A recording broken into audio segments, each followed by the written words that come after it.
혹시 이런 생각 해보신 적이 있으십니까? 나는 대체 누구를 위해 이렇게 살아왔나 하는 생각 말입니다. 75년을 살아오면서 정작 내가 하고 싶은 일은 제대로 해본 적이 있습니까? 아침부터 저녁까지 가족 걱정만 했습니다. 돈 벌어야 한다고 몸 아픈 것도 참았습니다. 자식들 뒷바라지 한답시고 내 꿈은 포기했습니다. 이웃 사람들한테 뭐라고 할까봐 하고 싶은 말도 삼켰습니다.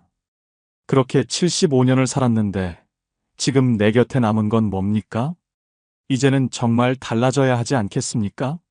75세부터는 오로지 나만을 위해 살아야 합니다. 남은 시간이 그렇게 많지 않습니다. 오늘 제가 알려드리는 방법들만 따라 하십시오. 여러분의 남은 인생이 지금까지와는 완전히 다른 모습으로 바뀔 겁니다. 어렵지 않습니다. 구독과 좋아요 꾹 눌러주시고 주변의 소중한 분들에게 많은 공유 부탁드립니다. 75부터는 모든 걸 정리하고 사십시오. 이게 첫 번째입니다. 여러분 집에는 물건이 얼마나 많습니까? 안 쓰는 물건, 안 입는 옷, 안 보는 책이 가득 쌓여 있지는 않습니까? 75가 넘으면 쌓을 게 아니라 버려야 합니다. 젊을 때는 모았습니다. 언젠가 쓸 거라고 모았습니다. 아까워서 못 버렸습니다. 하지만 75가 넘으면 다릅니다. 이제는 버릴 때입니다. 정리할 때입니다. 가볍게 살아야 합니다. 창원 성산구에 사시는 배모 씨, 78세 어르신의 놀라운 이야기입니다. 배 씨는 75세까지 물건을 모으며 살았습니다. 집은 물건으로 가득 찼습니다. 옷장에는 30년 전 옷이 있었습니다. 신발장에는 안 신는 신발이 수십 켤레였습니다. 창고에는 뭐가 있는지도 모를 정도로 물건이 쌓였습니다. 배 씨 자녀들이 걱정했습니다. 집 정리 좀 하라고 말했습니다. 물건 버리라고 했습니다. 하지만 배 씨는 거부했습니다. 다 필요한 거라고, 언젠가 쓸 거라고 주장했습니다. 물건 하나하나가 추억이라고 말했습니다. 75세 생일날 배 씨는 문득 깨달았습니다. 이 많은 물건을 앞으로 언제 쓸 것인가? 내가 죽으면 자녀들이 다 버릴 텐데. 왜 붙잡고 있나? 이런 생각이 들었습니다. 그날부터 배 씨는 정리를 시작했습니다. 배 씨는 매일 조금씩 버렸습니다. 30년 전 옷을 버렸습니다. 안 신는 신발을 버렸습니다. 깨진 그릇, 고장난 전자제품, 읽지 않는 책 다 버렸습니다. 처음에는 아까웠습니다. 하지만 버리고 나니 시원했습니다. 1년 동안 배 씨는 집에 있던 물건의 절반을 버렸습니다. 집이 넓어졌습니다. 청소하기 편해졌습니다. 찾는 것도 쉬워졌습니다. 무엇보다 마음이 가벼워졌습니다. 물건의 메인 삶에서 자유로워졌습니다. 지금 배 씨는 정말 필요한 것만 가지고 삽니다. 옷은 계절마다 몇 벌씩만 있습니다. 신발은 2켤레면 충분합니다. 집은 깔끔합니다. 배 씨는 말합니다. 75가 넘으면 버리는 게 사는 거라고 말입니다. 여러분은 어떻습니까? 집에 물건이 넘쳐납니까? 언제 쓸지도 모르는 물건을 쌓아두고 계십니까? 옷장에 안 입는 옷이 가득합니까? 이제 버리십시오. 75가 넘으면 정리할 때입니다. 안 입는 옷을 버리십시오. 1년 동안 한 번도 안 입었으면 앞으로도 안 입습니다. 유행 지난 옷, 안 맞는 옷, 낡은 옷 다 버리십시오. 아깝다고요? 안 입으면 더 아깝습니다. 안 쓰는 물건을 버리십시오. 고장난 물건, 중복된 물건, 언젠가 쓸 거라는 물건 다 버리십시오. 언젠가는 오지 않습니다. 지금 안 쓰면 평생 안 씁니다. 가구도 정리하십시오. 큰 장롱, 무거운 책상 필요 없습니다. 75가 넘으면 간단한 가구면 충분합니다. 옮기기 쉽고 관리하기 편한 가구로 바꾸십시오. 서류도 정리하십시오. 오래된 영수증, 다 지난 고지서, 필요 없는 서류 다 버리십시오. 정말 중요한 서류만 남기고 다 정리하십시오. 추억도 정리하십시오. 사진을 수백 장 가지고 있을 필요 없습니다. 정말 소중한 사진 몇 장만 남기십시오. 앨범도 한두 권이면 충분합니다. 선물 받은 물건도 버리십시오. 안 쓰면 의미 없습니다. 받은 마음만 간직하고 물건은 버리십시오. 주신 분도 여러분이 안 쓰는 걸 보면 오히려 미안해합니다. 정리하면 마음이 편합니다. 물건에 얽매이지 않습니다. 청소하기 쉽습니다. 이사하기도 편합니다. 나중에 자녀들에게 짐을 안 남깁니다. 자녀에게 물어보십시오. 이 물건 나중에 가져갈 거냐고 물으십시오. 안 가져간다고 하면 지금 버리십시오. 물려줄 것도 없습니다. 자녀들은 부모 물건 안 가져갑니다. 기부하십시오. 버리기 아까우면 필요한 사람에게 주십시오. 옷, 가구, 책, 기부할 곳 많습니다. 버리는 것보다 기부하는 게 마음 편합니다. 75부터는 가볍게 사십시오. 물건 없이도 행복할 수 있습니다. 오히려 물건이 없어야 자유롭습니다. 정리하고 사는 삶이 진짜 멋진 삶입니다. 75부터는 매일매일을 마지막처럼 사십시오. 이게 두 번째입니다. 여러분은 내일도 당연히 온다고 생각하십니까? 다음 달도, 내년도 당연히 있을 거라고 믿으십니까? 75가 넘으면 그런 보장은 없습니다. 오늘이 마지막일 수 있습니다. 무섭다고요? 슬프다고요? 아닙니다. 오히려 자유롭습니다. 내일이 없다고 생각하면 오늘을 허투루 보낼 수 없습니다. 하고 싶은 걸 미루지 않습니다. 후회 없이 살게 됩니다.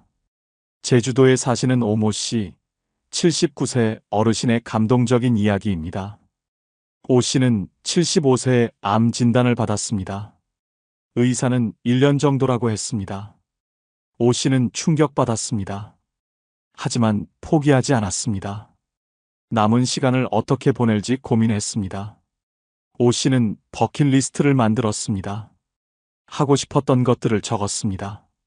제주도 한 바퀴 돌기, 손주들과 여행 가기, 옛 친구들 만나기, 바다에서 수영하기, 이런 것들이었습니다. 거창한 게 아니었습니다. 소박한 것들이었습니다. 오 씨는 매일 리스트를 보며 하나씩 실천했습니다. 제주도 구석구석을 다녔습니다. 손주들과 제주 여행을 했습니다. 30년 만에 고향 친구를 만났습니다. 바다에 들어가 수영도 했습니다. 매일이 선물 같았습니다. 1년이 지났습니다. 오 씨는 아직 살아 있었습니다. 기적이 일어났습니다. 암이 사라졌습니다. 의사도 놀랐습니다. 오 씨는 웃으며 말했습니다. 매일 행복하게 살았더니 병도 도망갔다고 말입니다. 지금 오 씨는 79세입니다. 여전히 매일을 마지막처럼 삽니다. 하고 싶은 건 미루지 않습니다. 보고 싶은 사람은 바로 만납니다. 먹고 싶은 거 먹고 가고 싶은 곳 갑니다. 오 씨는 말합니다. 75가 넘으면 내일은 없다고 생각하고 오늘을 살라고 말입니다. 여러분은 어떻습니까? 내일 하지 뭐, 다음에 하지 뭐, 이렇게 미루고 계십니까? 언젠가 하겠다고 생각하십니까? 75가 넘으면 언젠가는 오지 않습니다. 오늘 하십시오. 지금 하십시오. 하고 싶은 걸 하십시오. 배우고 싶었던 거 배우십시오. 가고 싶었던 곳 가십시오. 만나고 싶은 사람 만나십시오. 내일로 미루지 마십시오. 오늘이 마지막이라고 생각하십시오. 사랑한다고 말하십시오. 자녀에게, 손주에게, 친구에게 사랑한다고 말하십시오. 고맙다고 말하십시오. 미안하다고 말하십시오. 표현하지 않으면 후회합니다. 오늘 말하십시오. 화해하십시오. 사이 안 좋은 사람이 있습니까?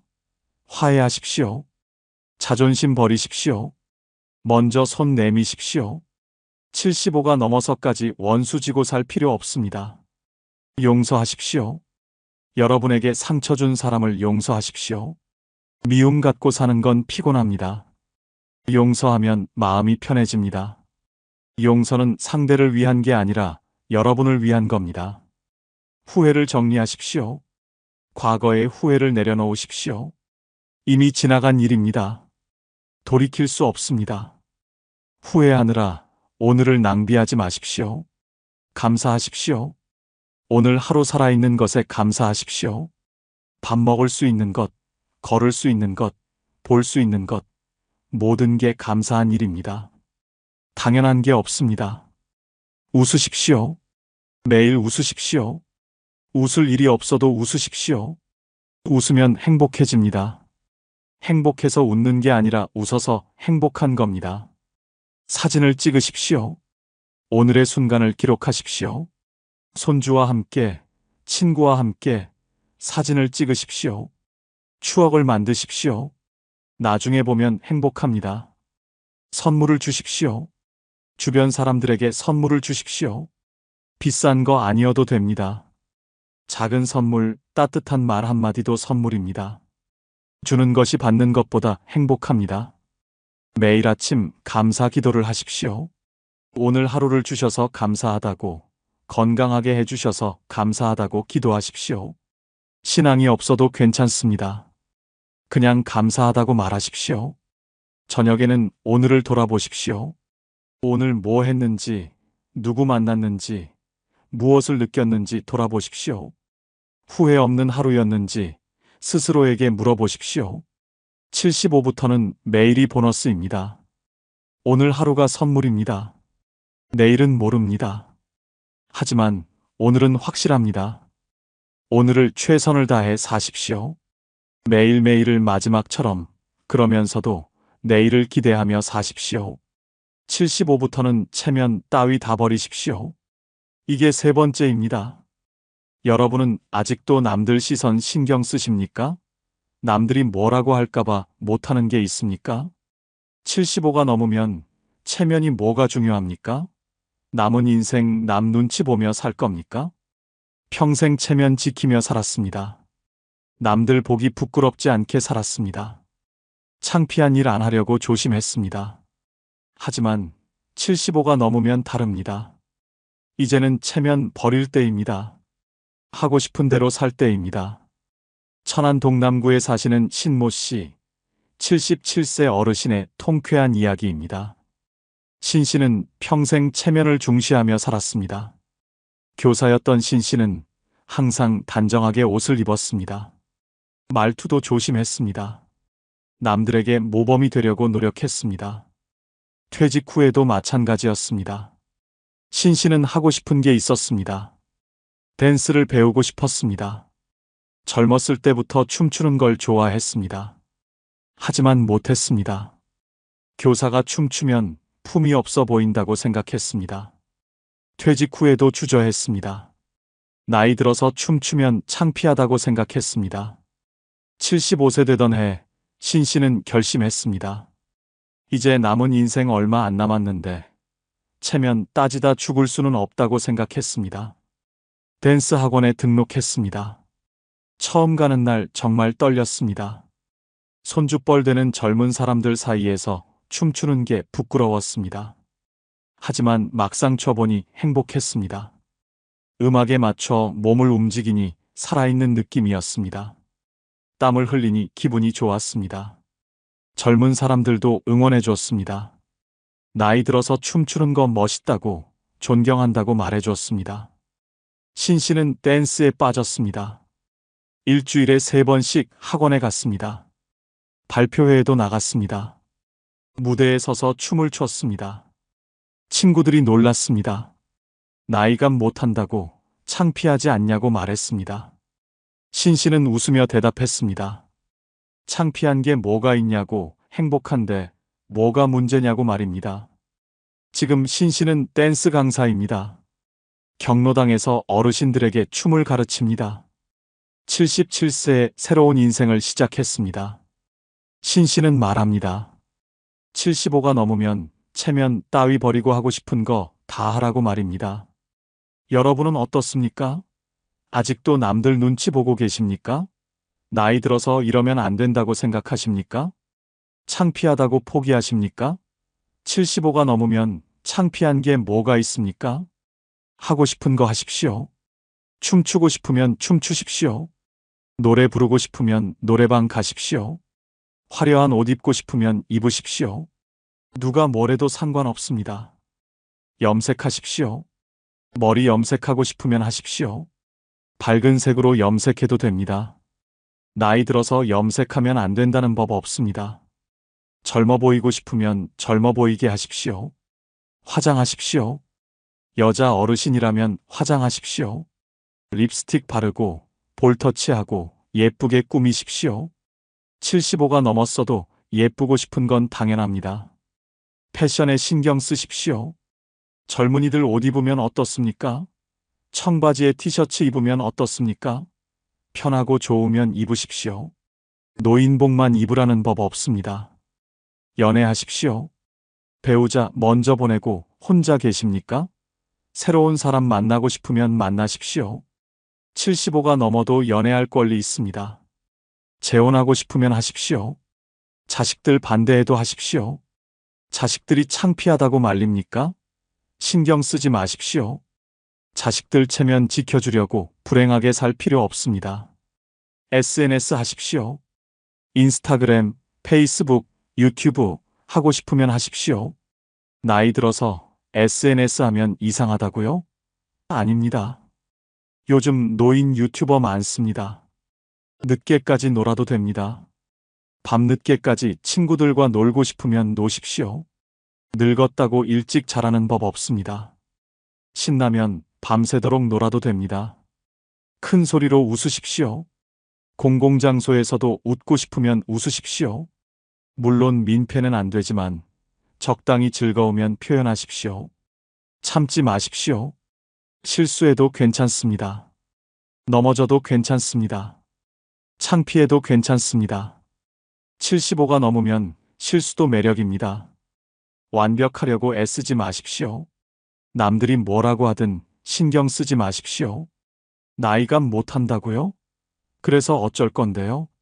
비웃는 사람은 그냥 불쌍한 사람입니다. 여러분 행복을 모르는 사람입니다. 75부터는 자유롭게 사십시오. 체면, 품위, 나이가 다 필요 없습니다. 하고 싶은 거 하고, 입고 싶은 거 입고, 가고 싶은 곳 가십시오. 체면 버리는 순간 진짜 인생이 시작됩니다. 75부터는 혼자 있는 시간을 즐기십시오. 이게 네 번째입니다. 여러분은 혼자 있으면 외롭습니까? 누군가와 항상 함께 있어야 안심되십니까? 75가 넘으면 혼자 있는 법을 알아야 합니다. 혼자여도 행복할 줄 알아야 합니다. 젊을 때는 누군가와 함께였습니다. 가족이 있었습니다. 친구가 있었습니다.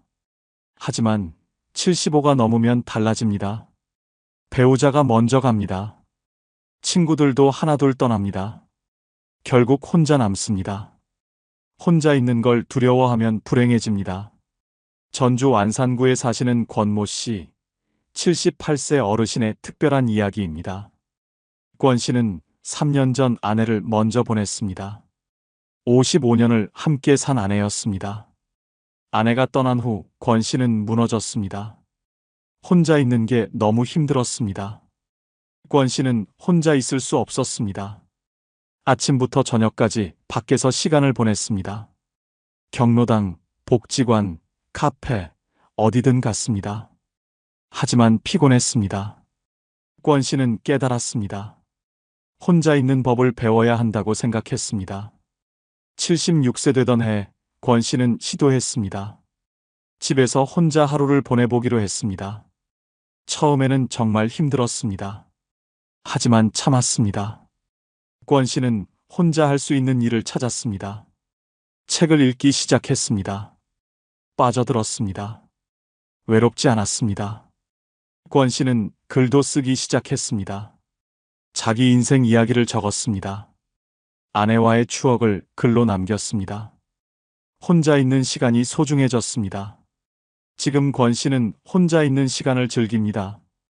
권 씨는 말합니다. 75가 넘으면 혼자 있는 법을 배워야 한다고 말입니다. 여러분은 어떻습니까? 혼자 있으면 견딜 수 없습니까? 외로움이 두렵습니까? 75가 넘으면 혼자여도 괜찮다는 걸 깨달아야 합니다.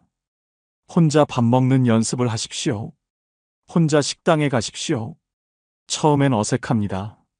하지만 익숙해지면 편합니다. 혼자만의 취미를 가지십시오. 독서, 글쓰기, 그림 그리기, 혼자 할 수 있는 취미를 가지십시오. 명상하십시오. 하루 10분이라도 조용히 앉아 있으십시오. 마음이 평화로워집니다. 일기를 쓰십시오. 매일 저녁 오늘 하루를 돌아보며 일기를 쓰십시오. 고독과 외로움을 구별하십시오. 외로움은 고통입니다. 하지만 고독은 선택입니다. 혼자 있고 싶어서 혼자 있는 것, 이게 고독입니다. 고독을 즐길 줄 아는 사람이 진짜 어른입니다. 혼자여도 괜찮다는 걸 깨달으십시오. 혼자여도 행복할 수 있습니다. 75부터는 혼자 있는 법을 배우십시오. 고독을 친구로 삼으십시오. 혼자여도 행복한 사람이 진짜 자유로운 사람입니다. 75부터는 웃으며 떠날 준비를 하십시오. 이게 5번째입니다. 여러분은 죽음을 생각해 보셨습니까? 두렵습니까? 슬픕니까? 75가 넘으면 죽음을 받아들여야 합니다. 피할 수 없다면 준비하십시오. 웃으며 떠날 준비를 하십시오. 죽음은 끝이 아닙니다. 인생의 완성입니다. 아름답게 마무리해야 합니다. 준비 없이 떠나면 남는 사람들이 힘듭니다. 준비하고 떠나면 모두가 편안합니다. 부산 해운대에 사시는 이모 씨, 81세 어르신의 아름다운 이야기입니다. 이 씨는 75세부터 떠날 준비를 시작했습니다. 유언장을 썼습니다. 재산을 어떻게 나눌지 정했습니다. 장례는 어떻게 치를지 정했습니다. 자녀들에게 미리 알려줬습니다. 이 씨는 사진도 준비했습니다. 영정사진으로 쓸 사진을 직접 골랐습니다. 환하게 웃는 사진을 골랐습니다. 자녀들에게 이 사진 쓰라고 미리 줬습니다. 자녀들은 처음엔 당황했습니다. 하지만 이 씨는 웃으며 말했습니다. 미리 준비하는 게 자녀들을 위한 배려라고 말입니다. 이 씨는 하고 싶은 것들을 다 했습니다. 여행도 갔습니다. 친구들도 만났습니다. 화해해야 할 사람과 화해했습니다. 미안하다고 말해야 할 사람에게 사과했습니다. 후회 없이 살았습니다. 지금 이 씨는 81세입니다. 언제 떠나도 괜찮다고 말합니다. 준비는 다 됐다고 말합니다. 두렵지 않다고 말합니다. 오히려 평화롭다고 말합니다.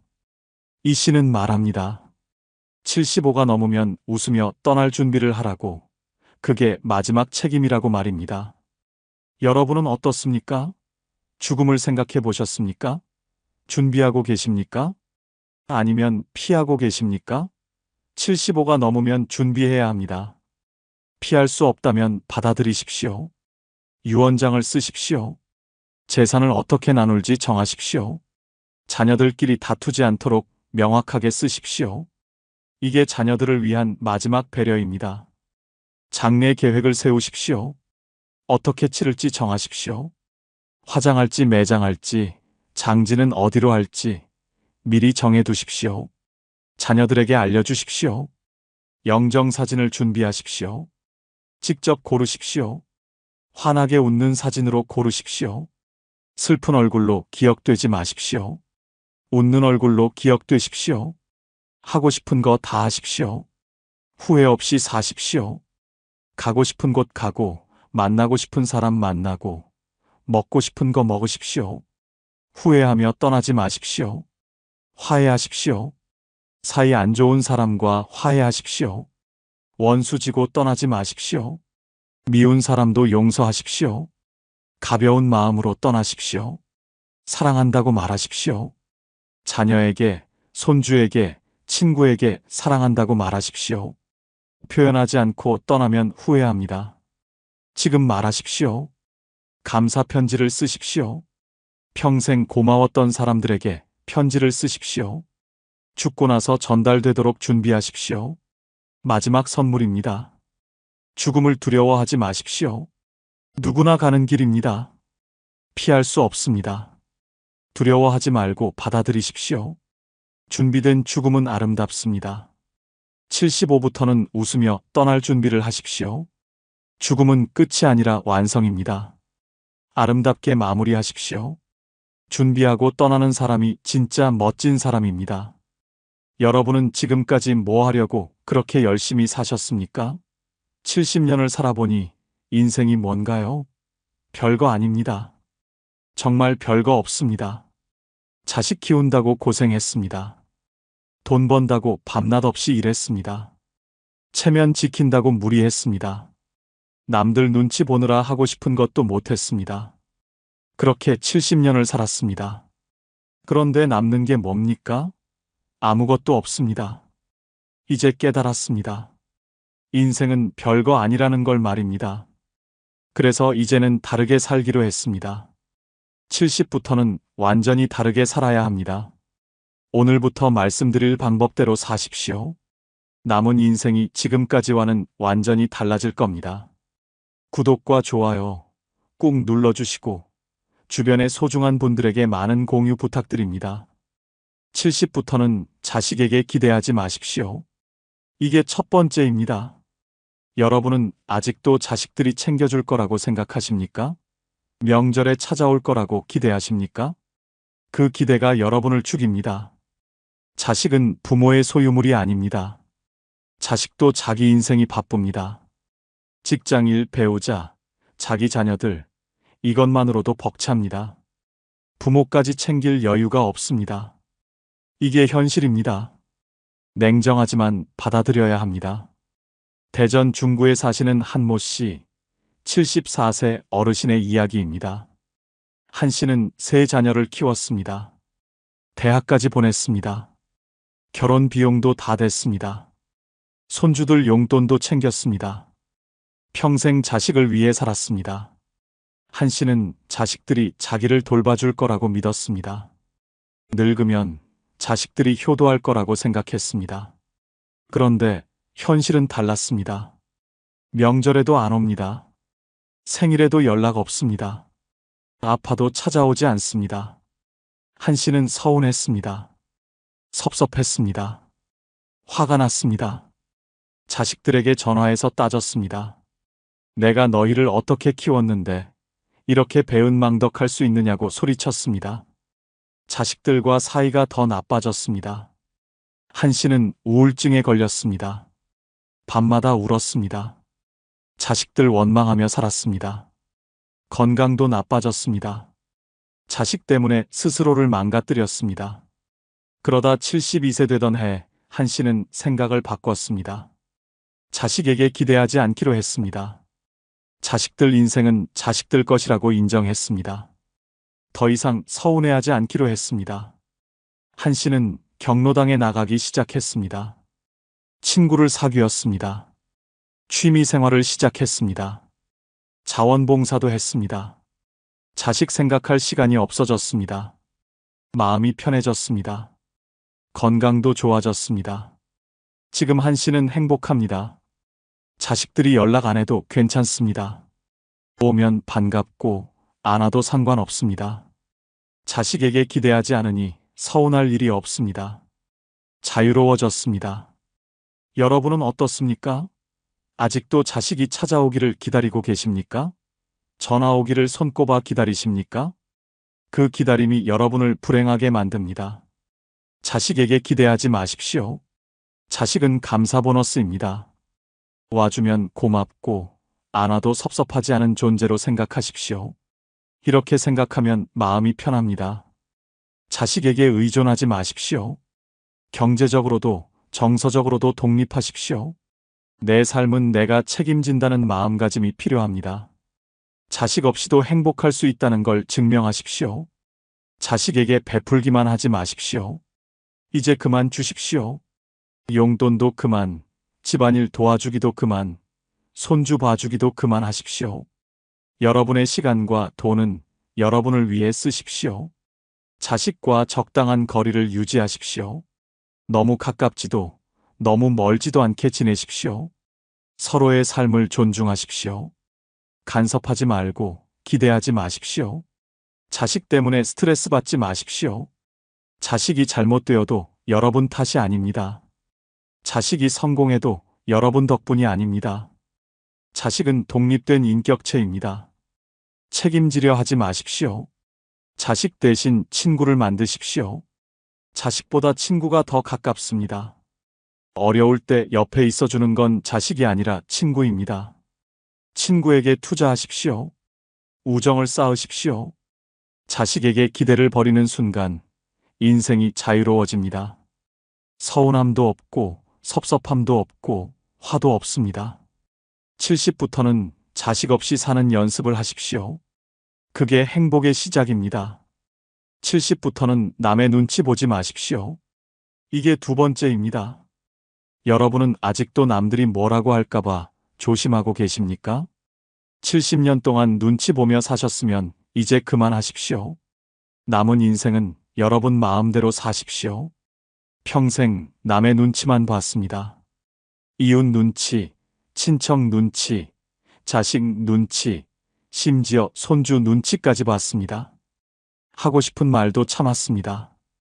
하고 싶은 것도 못했습니다. 체면 지킨다고, 창피하다고, 남들이 뭐라고 하니까 포기했습니다. 울산 남구에 사시는 김모 씨, 72세 어르신의 통쾌한 이야기입니다. 김 씨는 평생 모범생으로 살았습니다. 성실하게 일했습니다. 남에게 피해주지 않으려고 노력했습니다. 착한 사람, 좋은 사람으로 살았습니다. 퇴직하고 나서도 마찬가지였습니다. 경로당에서도 조용히 지냈습니다. 친구들과 여행 가자고 해도 돈 아깝다고 안 갔습니다. 옷도 허름한 것만 입었습니다. 사치한다고 욕먹을까봐 두려웠습니다. 70세 생일날 김 씨는 깨달았습니다. 내가 뭐 하려고 이렇게 사나, 남은 인생이 얼마나 된다고 이렇게 숨죽이며 사나 하는 생각이 들었습니다. 그날부터 김 씨는 완전히 달라졌습니다. 김 씨는 하고 싶었던 걸 시작했습니다. 댄스 학원에 등록했습니다. 이웃들이 나이 들어서 무슨 춤이냐고 수군거렸습니다. 김 씨는 신경 쓰지 않았습니다. 춤추는 게 즐거웠습니다. 그걸로 충분했습니다. 새 옷도 샀습니다. 밝은 색깔의 멋진 옷을 샀습니다. 친척들이 나이감 못한다고 수군댔습니다. 김 씨는 웃으며 말했습니다. 내 돈으로 내가 입는데 무슨 상관이냐고 말입니다. 여행도 다녔습니다. 제주도도 가고 부산도 가고 친구들과 일본도 갔습니다. 자식들이 돈 아끼라고 잔소리했습니다. 김 씨는 단호하게 말했습니다. 내 인생인데 내가 즐기며 살겠다고 말입니다. 지금 김 씨는 정말 행복합니다.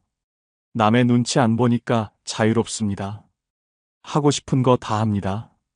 가고 싶은 곳 다 갑니다.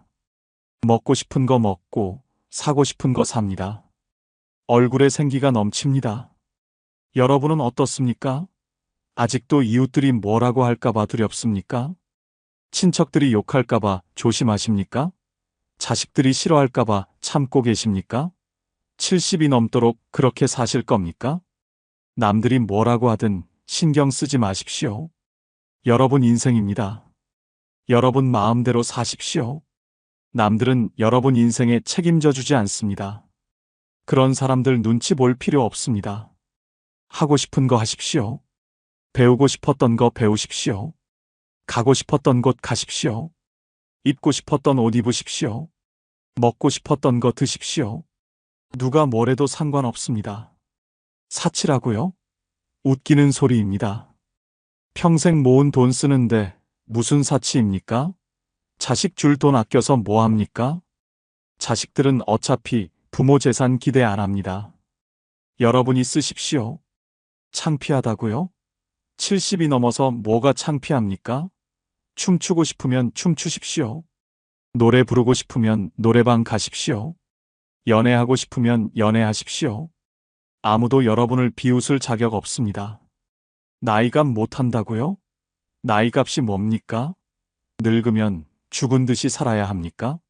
천만의 말씀입니다. 늙어도 즐겁게 살 권리가 있습니다. 웃고 떠들고 신나게 사는 게 나이값입니다. 체면 버리십시오. 허세 버리십시오. 착한 사람 노릇 그만하십시오. 이제는 솔직하게 사십시오. 싫으면 싫다고 하십시오. 좋으면 좋다고 표현하십시오. 남의 평가에서 자유로워지십시오. 좋은 사람이라는 소리 들으려고 애쓰지 마십시오. 나쁜 사람이라는 소리 들어도 괜찮습니다. 중요한 건 내가 행복한가입니다. 70부터는 나를 위해 사십시오. 남을 위해 살 만큼 살았습니다. 이제는 내 마음 가는 대로, 내 기분 내키는 대로 사십시오. 남의 눈치 안 보고 사는 인생, 이게 진짜 자유입니다. 70부터는 돈을 아끼지 마십시오. 이게 세 번째입니다. 여러분은 아직도 돈 모으고 계십니까? 자식 주려고 나중을 위해서 아끼고 계십니까? 그 돈 언제 쓸 겁니까? 관 속에 가지고 들어갈 겁니까? 평생 돈을 모았습니다. 한 푼 아껴서 모았습니다. 외식도 안 하고, 여행도 안 가고, 옷도 안 사고 모았습니다. 무엇 때문입니까? 나중을 위해서 자식들 주려고 모았습니다. 그런데 그 나중이 언제입니까? 창원 의창구에 사시는 송모 씨, 76세 어르신의 충격적인 이야기입니다. 송 씨는 평생 검소하게 살았습니다. 돈 쓰는 걸 죄악처럼 여겼습니다. 냉장고에 상한 반찬도 버리지 못했습니다. 전기 아낀다고 여름에도 에어컨을 안 켰습니다. 송 씨는 예금 통장에 2억 원이 넘는 돈이 있었습니다. 집도 있었습니다. 경제적으로 여유가 있었습니다. 하지만 쓰지 못했습니다. 아끼는 게 습관이 되었습니다. 돈 쓰는 게 불안했습니다. 자녀들이 여행 가자고 했습니다. 송 씨는 거절했습니다. 돈 아깝다고, 집에 있는 게 편하다고 말했습니다. 친구들이 맛있는 거 먹으러 가자고 했습니다. 송 씨는 사양했습니다. 집에서 먹는 게 낫다고 말했습니다. 74세 되던 해, 송 씨는 암 진단을 받았습니다. 말기였습니다. 수술도 항암도 소용없었습니다. 6개월 시한부 선고를 받았습니다. 그제서야 송 씨는 후회했습니다. 송 씨는 눈물을 흘리며 말했습니다. 돈은 많은데 쓸 시간이 없다고, 가고 싶었던 곳도 못 가보고, 먹고 싶었던 것도 못 먹어보고 죽는다고 말입니다. 통장에 있는 2억 원이 무슨 소용이냐고 울부짖었습니다. 송 씨는 세상을 떠났습니다. 아낀 돈은 자녀들이 상속받았습니다. 자녀들은 그 돈으로 여행도 가고 차도 바꿨습니다. 송 씨가 평생 아낀 돈을 자녀들은 쉽게 썼습니다. 송 씨는 그 돈으로 한 번도 행복해보지 못했습니다. 여러분은 어떻습니까? 통장에 돈이 얼마나 있습니까? 그 돈으로 뭐 할 겁니까? 죽을 때까지 안 쓰고 모아둘 겁니까? 자식 주려고 아끼십니까? 자식들은 그 돈 기대 안 합니다. 돈은 쓰라고 있는 겁니다. 평생 모은 돈입니다. 여러분이 쓰십시오. 여행 가십시오. 맛있는 거 드십시오. 좋은 옷 입으십시오. 편한 집에서 사십시오. 하고 싶은 거 다 하십시오. 자식 주려고 아끼지 마십시오. 자식들은 스스로 벌어서 삽니다. 여러분 돈 없어도 잘 삽니다. 오히려 부모가 행복하게 쓰는 모습 보는 게 자식들도 좋습니다. 돈 아끼다 죽으면 자식들이 더 슬퍼합니다. 나중을 위해 아끼지 마십시오. 나중이 언제입니까? 80세입니까? 90세입니까? 그때 가서 쓸 체력이 있겠습니까? 지금 쓰십시오. 건강할 때 쓰십시오. 움직일 수 있을 때 쓰십시오. 여행 가십시오. 가보고 싶었던 곳 다 가보십시오. 제주도, 유럽, 일본, 동남아, 어디든 가십시오. 돈 아깝다고요? 아닙니다. 추억은 돈 주고도 못 삽니다. 여행의 기억이 남은 인생을 풍요롭게 만듭니다. 맛있는 거 드십시오. 비싼 식당도 가보십시오. 한우도 먹고, 회도 먹고, 좋은 음식 다 드십시오. 몸이 받아줄 때 먹어야 합니다. 나중에는 소화도 안 되고 씹지도 못합니다. 취미 생활에 투자하십시오. 악기 배우고 싶으면 악기 사십시오. 그림 그리고 싶으면 화구 사십시오. 골프 치고 싶으면 치십시오. 돈 때문에 포기하지 마십시오. 집도 편한 곳으로 옮기십시오. 낡은 집에서 불편하게 살지 마십시오. 엘리베이터 있는 아파트로 가십시오. 병원 가까운 곳으로 가십시오. 돈 아까워서 불편한 집에서 사는 건 어리석은 일입니다. 건강에 투자하십시오. 좋은 병원 가십시오. 비싼 약이라도 먹어야 하면 드십시오. 건강검진 꼼꼼히 받으십시오. 돈보다 건강이 중요합니다. 70부터는 펑펑 쓰십시오. 아깝지 않습니다. 여러분이 번 돈입니다. 여러분이 모은 돈입니다. 여러분이 쓸 권리가 있습니다. 돈 아끼다 죽지 마십시오. 돈 쓰며 행복하게 사십시오. 70부터는 과거를 붙잡지 마십시오. 이게 네 번째입니다. 여러분은 아직도 옛날 이야기만 하고 계십니까? 그때는 좋았다고, 예전에는 이랬다고 과거에만 매달려 계십니까? 과거에 살면 현재가 불행해집니다. 과거는 아름답습니다. 기억 속에서는 모든 게 좋았습니다. 젊었을 때가 그립습니다. 자식들 어렸을 때가 그립습니다. 일하던 시절이 그립습니다. 하지만 그건 기억이 미화시킨 겁니다. 실제로는 그때도 힘들었습니다. 수원 팔달구에 사시는 박모 씨, 73세 어르신의 가슴 아픈 이야기입니다. 박 씨는 과거에 살았습니다. 입만 열면 옛날 이야기였습니다. 자기가 젊었을 때는 어땠다는 이야기, 회사 다닐 때 얼마나 잘났는지 자식들, 어렸을 때 얼마나 예뻤는지 끊임없이 말했습니다. 박 씨는 현재를 인정하지 못했습니다. 퇴직한 지 10년이 지났는데도 아직도 옛 직함으로 불리고 싶어 했습니다. 명함도 가지고 다녔습니다. 사람들에게 자기가 무슨 일을 했는지 자랑했습니다. 친구들이 박 씨를 피하기 시작했습니다. 만나면 옛날 자랑만 하니까 지겨웠습니다. 자식들도 짜증을 냈습니다. 그 이야기 100번 들었다고 이제 그만하라고 말했습니다. 박 씨는 외로워졌습니다. 박 씨는 우울했습니다. 지금의 자신이 초라해 보였습니다. 아무것도 아닌 사람이 된 것 같았습니다. 과거의 영광에 비하면 현재는 너무 보잘것없었습니다.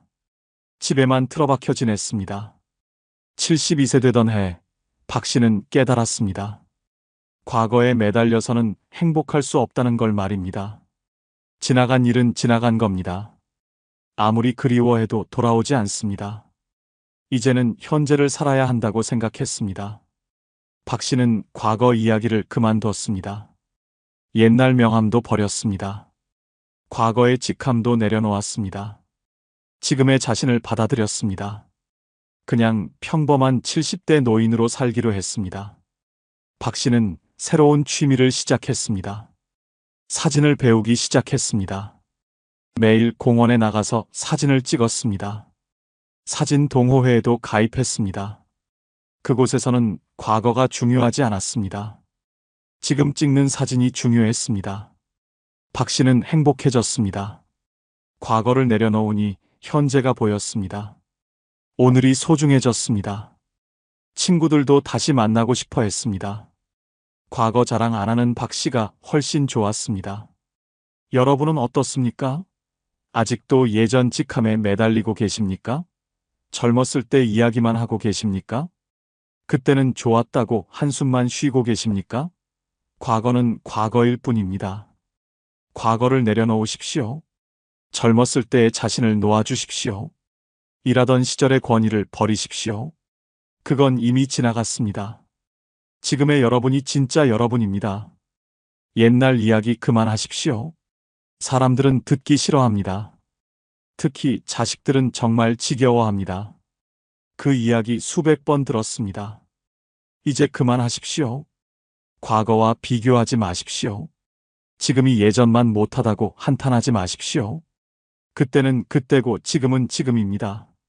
지금도 충분히 좋습니다. 건강하게 살아있다는 것만으로도 감사한 일입니다. 후회하지 마십시오. 그때 이렇게 했더라면, 저렇게 했더라면 후회해봤자 소용없습니다. 돌이킬 수 없습니다. 후회는 독입니다. 현재를 망칩니다. 새로운 걸 시작하십시오. 70이라고 늦은 게 아닙니다. 지금부터 배우십시오. 지금부터 도전하십시오. 과거의 영광보다 현재의 도전이 더 멋집니다. 오늘을 사십시오. 어제는 지났고 내일은 오지 않았습니다. 오직 오늘만 있습니다. 오늘 무엇을 할 것인가가 중요합니다. 오늘을 충실하게 사십시오. 미래를 꿈꾸십시오. 과거가 아니라 미래를 이야기하십시오. 다음 달에 뭐 할 건지, 내년에는 어디 갈 건지 계획하십시오. 앞을 보고 사는 사람이 젊어 보입니다. 70부터는 과거의 노예가 되지 마십시오. 과거는 추억으로만 간직하십시오. 현재를 살고 미래를 꿈꾸십시오. 과거를 내려놓는 순간 진짜 자유가 시작됩니다. 70부터는 혼자 있는 시간을 즐기십시오. 이게 5번째입니다. 여러분은 혼자 있으면 외롭습니까? 혼자 밥 먹는 게 슬픕니까? 혼자 있는 걸 두려워하십니까? 그렇다면 70년을 잘못 살아온 겁니다. 평생 누군가와 함께 살았습니다. 부모님과 살고, 형제자매와 살고, 배우자와 살고, 자녀와 살았습니다. 혼자 있는 법을 배우지 못했습니다. 혼자 있으면 불안했습니다. 외로웠습니다. 그래서 항상 누군가를 찾았습니다. 포항 북구에 사시는 이모 씨, 75세 어르신의 놀라운 이야기입니다. 이 씨는 3년 전에 아내를 먼저 보냈습니다. 50년을 함께 산 아내였습니다. 아내가 떠나고 이 씨는 무너졌습니다. 혼자 있는 게 너무 힘들었습니다. 이 씨는 혼자 집에 있을 수 없었습니다. 아침에 일어나면 경로당으로 달려갔습니다. 저녁까지 경로당에서 시간을 보냈습니다. 집에 오면 텔레비전을 켰습니다. 소리라도 있어야 했습니다. 고요한 게 무서웠습니다. 이 씨는 자녀들에게 매달렸습니다. 매일 전화했습니다. 자주 찾아갔습니다. 자녀들이 부담스러워했습니다. 아버지가 너무 의존적이라고 걱정했습니다. 이 씨는 알았지만 어쩔 수 없었습니다. 혼자 있으면 아내 생각에 미칠 것 같았습니다. 그러다 73세 되던 해, 이 씨는 책을 만났습니다. 우연히 도서관에 갔다가 철학책을 한 권 빌렸습니다. 읽는데 빠져들었습니다. 혼자 조용히 책 읽는 시간이 좋았습니다. 아내 생각도 덜 났습니다. 이 씨는 매일 책을 읽기 시작했습니다. 소설도 읽고, 역사책도 읽고, 시집도 읽었습니다. 혼자 있는 시간이 즐거워졌습니다. 경로당에 갈 필요가 없어졌습니다. 집에서 책 읽는 게 더 좋았습니다. 이 씨는 글도 쓰기 시작했습니다. 자기 인생 이야기를 적었습니다. 아내에게 하지 못한 말들을 적었습니다. 손주들에게 남기고 싶은 이야기를 적었습니다. 혼자 있는 시간이 소중해졌습니다. 지금 이 씨는 완전히 달라졌습니다. 혼자 있는 걸 즐깁니다. 아침에 커피 한 잔 마시며 책 읽는 시간이 행복합니다. 저녁에 조용히 글 쓰는 시간이 평화롭습니다. 외롭지 않습니다. 혼자만의 시간이 주는 자유가 좋습니다. 여러분은 어떻습니까? 혼자 있으면 견딜 수 없습니까? 항상 누군가와 함께 있어야 합니까? 혼자 밥 먹는 게 싫습니까? 혼자 있는 법을 배워야 합니다. 혼자 있는 걸 즐기십시오. 외로움이 아니라 자유입니다. 혼자 있으면 눈치 볼 사람이 없습니다. 하고 싶은 대로 할 수 있습니다. 먹고 싶은 거 먹고, 보고 싶은 거 보고, 하고 싶은 거 합니다. 혼자 밥 먹는 연습을 하십시오. 식당에 혼자 가십시오. 처음엔 어색합니다. 하지만 익숙해지면 편합니다. 누구 기다릴 필요 없고, 메뉴도 내 마음대로 정하고, 먹는 속도도 내 마음대로입니다. 혼자 영화 보러 가십시오. 혼자 공연 보러 가십시오. 혼자 여행도 가십시오. 동행자가 없어서 포기하지 마십시오. 혼자서도 충분히 즐길 수 있습니다. 오히려 혼자가 더 자유롭습니다. 혼자만의 취미를 가지십시오. 독서, 글쓰기, 그림 그리기, 악기 연주, 혼자 할 수 있는 취미를 가지십시오. 혼자 있는 시간을 채울 무언가가 필요합니다. 취미가 있으면 혼자 있어도 지루하지 않습니다. 혼자 생각하는 시간을 가지십시오. 조용히 앉아서 명상하십시오. 산책하면서 생각을 정리하십시오. 혼자만의 시간에 자신을 돌아보십시오. 이런 시간이 마음을 평화롭게 만듭니다. 고독을 두려워하지 마십시오. 고독은 외로움과 다릅니다. 외로움은 고통이지만 고독은 선택입니다. 혼자 있고 싶어서 혼자 있는 것, 이게 고독입니다. 고독할 줄 아는 사람이 진짜 어른입니다. 항상 누군가와 함께 있으려고 애쓰지 마십시오. 경로당에 매일 갈 필요 없습니다. 자녀에게 매일 전화할 필요 없습니다. 혼자 있을 수 있는 능력이 있어야 합니다. 혼자 있어도 괜찮다는 걸 깨달으십시오. 혼자여도 행복할 수 있습니다. 누군가가 없어도 충분합니다. 혼자만의 시간이 주는 평화를 느껴보십시오. 70부터는 혼자 있는 법을 배우십시오. 혼자 있는 시간을 즐기십시오. 고독을 친구로 삼으십시오. 혼자여도 행복한 사람이 진짜 자유로운 사람입니다. 야, 너 진짜 대단하다. 그 나이에 아직도 혼자 다 해먹고 사냐? 나는 자식에게 기대지 않고 내 인생 내 손으로 끝까지 살 거야. 그러냐? 근데 나 같으면 벌써 자식한테 기대고 살겠다. 친구의 말에 그냥 조용히 웃습니다.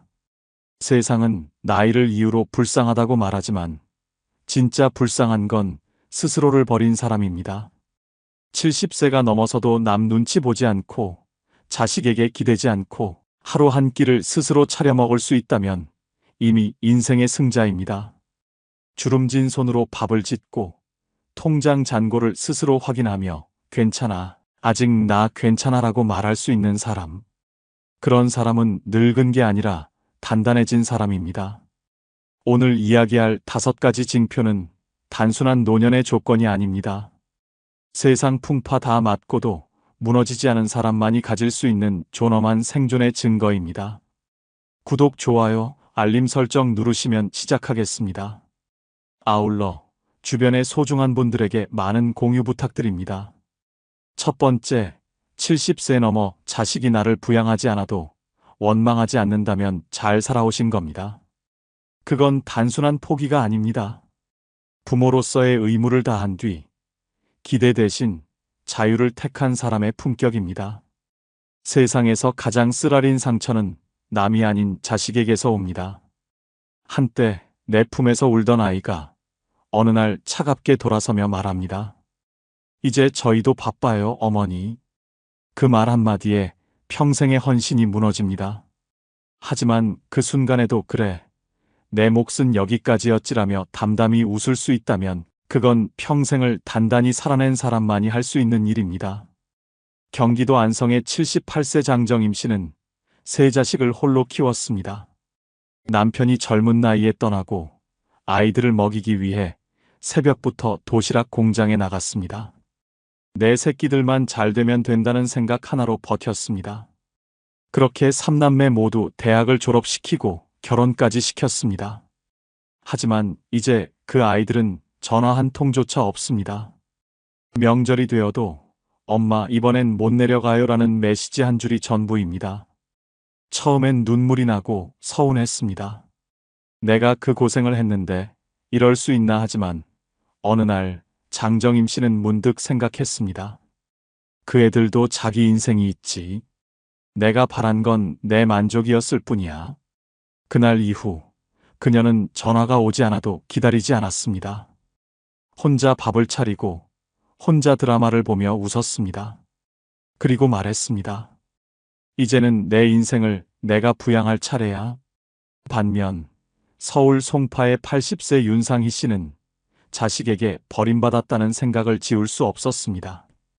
엄마, 이젠 저희도 생활이 빠듯해요라는 아들의 말에 그날 밤 잠을 이루지 못했습니다. 매달 용돈을 주던 아들이 끊자 세상 끝에 내던져진 기분이었습니다. 나도 젊을 때 너희 위해 그렇게 고생했는데 서운함이 쌓여 원망이 되었고 원망이 쌓여 병이 되었습니다. 아들이 찾아올 때마다 윤상희 씨는 차갑게 말했습니다. 괜찮다. 이제 와서 뭘 해? 결국 아들은 발길을 끊었습니다. 그리고 남은 건 깊은 외로움뿐이었습니다. 사람은 나이 들어서도 사랑받고 싶은 존재입니다. 하지만 진짜 잘 살아온 사람은 받지 않아도 괜찮은 법을 압니다. 자식이 나를 챙기지 않아도 내가 외롭지 않은 삶. 그것이 노년의 가장 단단한 형태입니다. 자식이 주는 돈보다 더 귀한 건 스스로의 평정심입니다. 이젠 나도 내 인생을 살자는 깨달음이 찾아오는 순간 부모는 더 이상 희생자가 아닙니다. 장정임 씨는 요즘 아침마다 동네 카페에 갑니다. 커피 한 잔을 천천히 마시며 신문을 읽습니다. 옆자리 노인이 묻습니다. 자식들은 자주 오나요? 그녀는 웃으며 대답합니다. 바빠서 못 와요. 근데 괜찮아요. 나도 바쁘거든요. 그 말에 노인은 놀랍니다. 하지만 장정임 씨의 표정은 담담했습니다. 기다림이 사라진 얼굴엔 후회 대신 평화가 자리했습니다. 자식에게 기대하지 않는다는 건 냉정한 게 아닙니다. 오히려 깊이 사랑했기에 이제는 내려놓을 줄 아는 겁니다. 내가 너를 키운 건 의무였고 내가 나를 돌보는 건 선택이야. 이 한 문장을 이해하는 순간 부모와 자식의 관계는 비로소 자유로워집니다. 70세 넘어 자식이 부양하지 않아도 원망하지 않는 사람은 이미 인생의 경지를 넘은 사람입니다. 그 마음은 체념이 아니라 완성입니다. 젊을 땐 사랑을 주기 위해 살고 늙어서는 사랑을 놓아주기 위해 삽니다. 기대하지 않아야 서운하지 않고 바라지 않아야 외롭지 않습니다. 스스로 밥을 짓고 스스로 병원을 가며 스스로 하루를 채울 수 있다면 그것이 진짜 어른의 삶입니다. 장정임 씨는 이렇게 말합니다. 이제는 자식이 나를 부양하는 게 아니라 내가 내 마음을 부양하고 살아. 그 말은 슬픔이 아니라 선언이었습니다. 당신이 자식에게 미움도 원망도 없이 그저 잘 살아라 한마디 할 수 있다면 이미 모든 걸 초월한 사람입니다. 그건 세상에서 가장 품격 있는 사랑이며 잘 살아온 인생의 마지막 증명입니다. 두 번째, 70세 넘어 남의 말에 쉽게 상처받지 않고 당당하다면 잘 살아오신 겁니다. 그 나이에 여전히 남의 눈치 보며 사는 사람도 많습니다. 누가 뭐라 한마디 하면 며칠을 앓고 며느리의 짧은 말 한 줄에 가슴이 덜컥 내려앉는 사람도 있습니다. 하지만 이제는 누가 뭐라 해도 흔들리지 않고 그게 당신 생각이지 나는 내 삶을 산다라고 말할 수 있다면 당신은 이미 인생을 단단하게 버텨낸 사람입니다. 경기도 부천의 76세 정혜숙 씨는 젊을 때부터 사람 눈치로 살아왔습니다. 시댁에선 늘 참았고 남편에게도 맞서지 못했습니다. 여자는 조용해야 복이 있다는 말을 진리처럼 믿고 살았죠. 그런데 남편이 세상을 떠나고 홀로 남은 후에도 그 습관은 쉽게 사라지지 않았습니다. 아들이 말 한마디 툭 던질 때마다, 며느리가 눈 한 번 흘길 때마다 가슴이 덜컥 내려앉았습니다. 내가 뭘 잘못했나? 그 말이 입버릇처럼 나왔습니다. 그러던 어느 날 며느리가 식탁에서 말했습니다. 어머님, 제발 간섭 좀 그만하세요. 그 말에 정혜숙 씨는 젓가락을 내려놓고 말했습니다. 그래, 이제 나도 내 인생 간섭 안 받을래. 그날 이후 그녀는 완전히 달라졌습니다. 아들이 뭐라 해도 며느리가 짜증을 내도 흔들리지 않았습니다. 나도 사람이고 나도 내 인생이 있어. 그녀는 스스로를 위로하며 작은 행복을 찾기 시작했습니다. 아침마다 커피를 내리고 혼자 영화관에도 갔습니다. 사람들이 나이 들어서 혼자 다니면 쓸쓸하지 않냐고 물으면 정혜숙 씨는 웃으며 대답했습니다. 쓸쓸한 게 아니라 자유야. 반면 서울 도봉구의 80세 박영자 씨는 지금도 남의 말에 휘청입니다. 동네 주민 한 명이 요즘 어깨가 굽으셨네요 라고 말한 날 하루 종일 거울 앞에서 어깨를 폈다 굽혔다를 반복했습니다. 며느리가 엄마, 그 옷은 좀 촌스러워요라고 말한 날엔 새 옷을 사입고도 밖에 나가지 않았습니다. 그녀는 말합니다. 나는 왜 이렇게 사람 말에 약할까? 젊을 때부터 남의 눈으로 자신을 바라보다 보니 자신이 없어진 겁니다. 80년을 살았지만 아직도 타인의 시선이 인생의 잣대가 되어버린 것입니다. 노년의 자존심은 돈보다 강하고 외모보다 오래갑니다. 남의 말에 흔들리지 않는다는 건 단순한 강단이 아니라 삶의 훈련입니다. 수십 년 동안 상처받고도 무너지지 않았던 사람만이 얻을 수 있는 강철 같은 마음입니다. 정혜숙 씨는 요즘 시장에서 물건을 사러 가면 늘 이렇게 말합니다. 아줌마, 나 이거 깎아줘. 나이 먹었다고 그냥 넘어가면 안 되지. 그녀의 목소리는 당당하고 눈빛은 흔들리지 않습니다. 그녀는 이제 누가 뭐라 해도 기죽지 않습니다. 남의 말은 바람이야. 지나가면 그만이지. 근데 내가 나를 미워하면 그건 평생 남아. 그 사람의 인생은 젊을 때는 타인의 기준으로 움직이고 나이 들어서야 비로소 자기 기준으로 살아갑니다. 그러나 그 기준을 세우지 못하면 평생 타인의 말에 휘둘리며 늙어갑니다. 남의 말이 진실이 아니라는 걸 깨닫는 순간 사람은 자유로워집니다. 남의 평가보다 내 평안을 택할 수 있을 때 그 사람은 이미 잘 살아온 인생입니다. 정혜숙 씨는 어느 날 이런 말을 남겼습니다. 내가 남편 말 들으며 살고 시댁 말 들으며 살고 자식 눈치 보며 살았는데 이제는 내 말 좀 들어주려나 세상이. 그 말에 주변 친구들은 웃었지만 그녀의 눈에는 깊은 자부심이 담겨 있었습니다. 그녀는 세상에 더 이상 증명할 게 없었습니다. 이미 충분히 살아냈으니까요. 70세 넘어 남의 말에 상처받지 않고 당당하게 살 수 있다면 그건 단순한 성격이 아니라 삶의 품격입니다. 주름진 얼굴에도 자신감이 있고 작고 떨리는 목소리에도 힘이 있다면 그건 오랜 세월 눈치와 상처를 견뎌낸 결과입니다. 이제 남의 말은 흘려보내고 내 말 한마디에 무게를 두세요. 세상이 뭐라 하든 당신이 당신으로 서 있을 수 있다면 이미 인생은 잘 살아온 겁니다. 당신의 당당함은 젊음보다 더 빛나는 훈장입니다. 세 번째, 70세 넘어 머뭇거림보다 여유가 많다면 잘 살아오신 겁니다. 이제는 뭘 하든 조급하지 않고 누가 뭐라 해도 흔들리지 않으며 그래, 천천히 가도 괜찮다는 말을 마음속으로 할 수 있다면 그것이 바로 인생의 내공입니다. 젊을 땐 속도에 미쳐 살지만 나이 들어 진짜 강한 사람은 느림의 가치를 아는 사람입니다. 여유는 그냥 생기는 게 아닙니다. 끝없이 버티고 잃고 기다리며 얻은 인생의 보상입니다. 경기도 평택에 사는 77세 윤명자 씨는 젊을 땐 늘 급했습니다.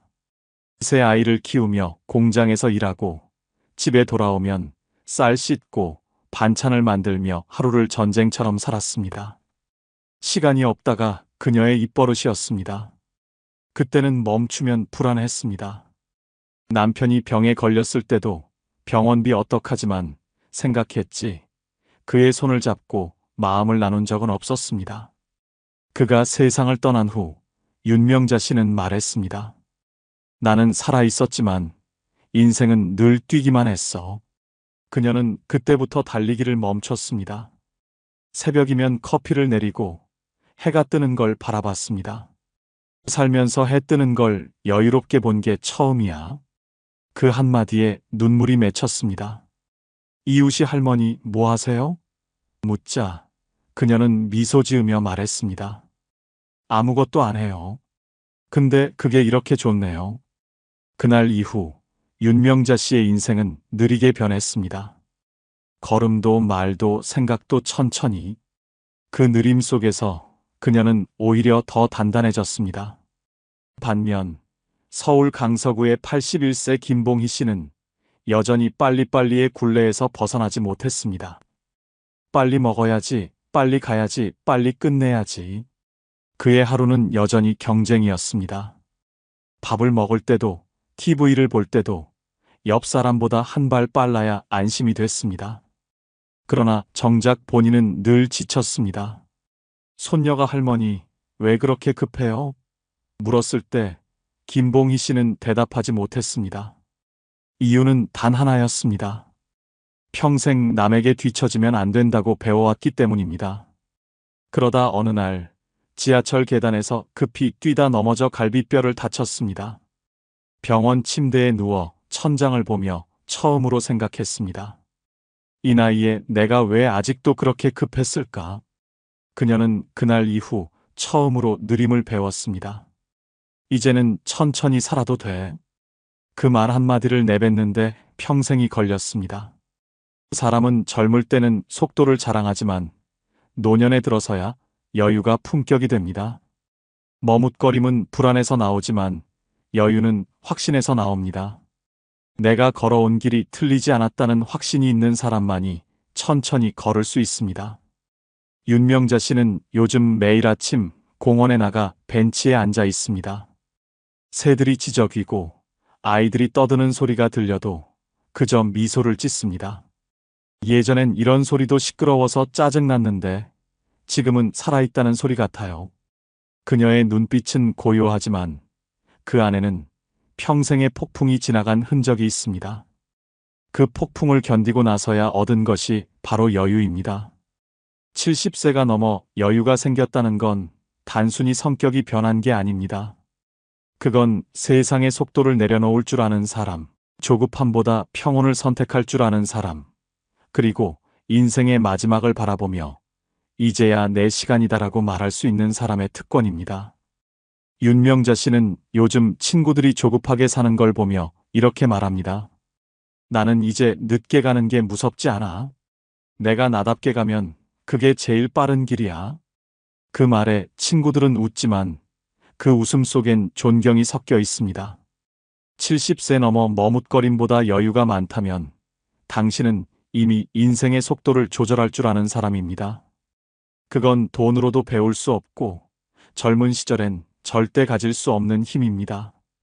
남들이 앞서가도 불안하지 않고 누가 뭐라 해도 흔들리지 않는 평온함. 그게 바로 오래 살아남은 사람의 품격이자 잘 살아온 인생의 증거입니다. 삶이란 결국 얼마나 빨리 달렸는가가 아니라 얼마나 여유롭게 멈출 줄 아는가로 완성되는 것입니다. 네 번째, 70세 넘어 작아도 내 명의로 된 집 한 채 있다면 잘 살아오신 겁니다. 그 집이 화려하든 오래된 빌라든 허름한 단칸방이든 상관없습니다. 그 문을 여는 열쇠가 내 손에 있고 그 주소가 내 이름으로 되어 있다면 이미 당신은 인생의 승자입니다. 남의 눈엔 초라해 보여도 내 이름이 찍힌 등기 한 장은 세상 어떤 금보다 값집니다. 그건 단순한 재산이 아니라 평생 버텨낸 삶의 증거이자 누구에게도 빼앗기지 않는 마지막 자존심입니다.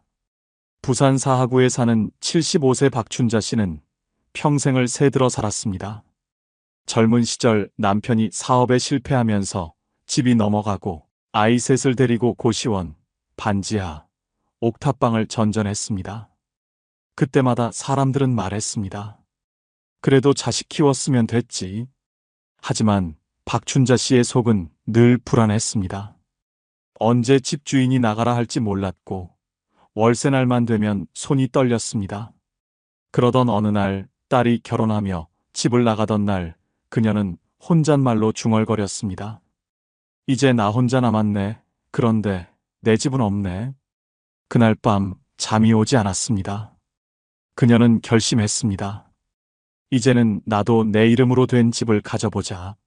75세의 나이에 요양보호사 자격증을 따고 하루 10시간씩 어르신들을 돌봤습니다.